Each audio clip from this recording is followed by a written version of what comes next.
Breaking news from the National and Supreme Court of Papua New Guinea. Former Deputy Finance Secretary Jacob Yafai has been found guilty on all 5 counts of misappropriation charges. The ruling was handed down today, August 19, 2025, by Chief Justice Sir Gibbs Salika.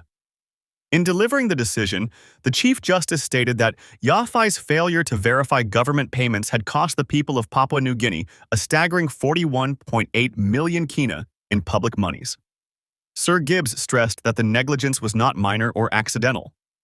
He pointed out that every single kina from these fraudulent transactions ended up in the hands of just one recipient, Paul Paraka Lawyers.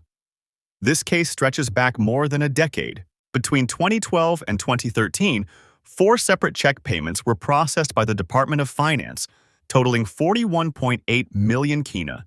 At the time, Yafai was serving as Deputy Secretary for Finance. The charges brought against him included 4 counts of misappropriation and 1 count of abuse of office. Collectively, they form one of the most high-profile misappropriation cases in PNG's history. The court journey has been long and complex. Earlier this year, on May 12, 2025, Yafai's legal team attempted to dismiss the case by filing a no-case-to-answer submission. But Chief Justice Salika rejected that application, ruling that there was sufficient evidence to proceed. The case then moved into its trial phase. But in a surprising legal strategy, Yafai chose not to testify in his own defense, nor did he call any witnesses to support his case. Instead, his lawyer, Edward Sasingian, announced that the defense would rely solely on their final submissions.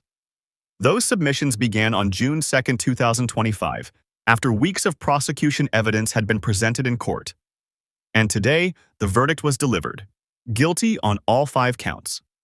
Chief Justice Sir Gibbs Salika did not mince words.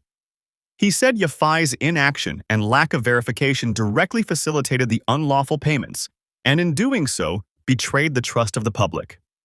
The matter has now been adjourned to September 9, 2025, when both prosecution and defense will make their submissions on sentence. Until that date, Jacob Yafai will remain out on bail.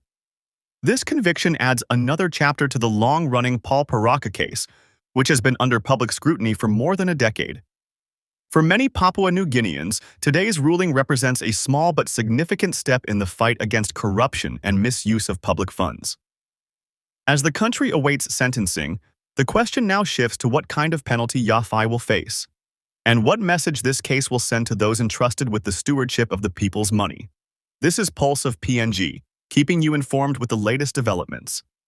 Stay with us for updates as we track this case right up to the sentencing in September. Don't forget to like, share, and subscribe to Pulse of PNG for more breaking news and in-depth coverage on the stories that matter to Papua New Guinea.